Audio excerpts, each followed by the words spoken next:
Теплый летний день заливал парк мягким солнечным светом. Листья на деревьях шептались между собой, лениво покачиваясь на ветру. Птицы распевали свои мелодии, а люди неторопливо прогуливались по дорожкам, наслаждаясь спокойствием.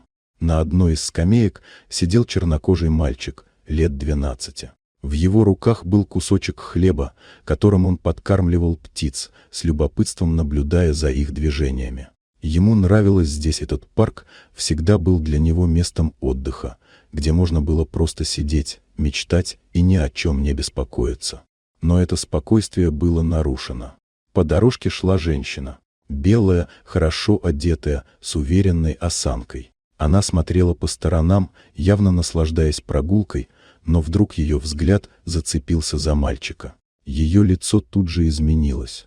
Оно исказилось в раздраженной гримасе, губы сжались, брови сошлись на переносице. Она остановилась, несколько секунд наблюдала за ребенком, а затем решительно направилась к нему.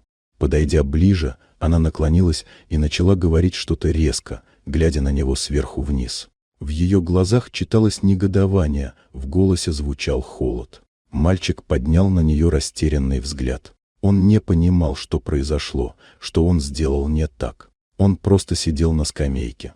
Но женщина продолжала. Ее руки нервно дергались, губы выплевывали слова одно за другим. Она указывала в сторону выхода из парка, давала понять, что здесь ему не место, что он должен уезжать туда, откуда приехал. Мальчик был в замешательстве.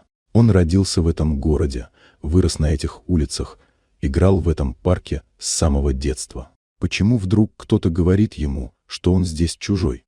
Прохожие замедляли шаг, оглядывались, но никто не вмешивался. Кто-то отворачивался, кто-то шептался, но большинство просто продолжали идти, будто ничего не происходило. К счастью, среди тех, кто заметил происходящее, оказался полицейский. Он шел по другой стороне парка, когда привлек внимание громкий голос женщины. Остановившись, он всмотрелся в картину, а затем уверенно направился к скамейке. Женщина заметила его, но, казалось, не придала этому значения.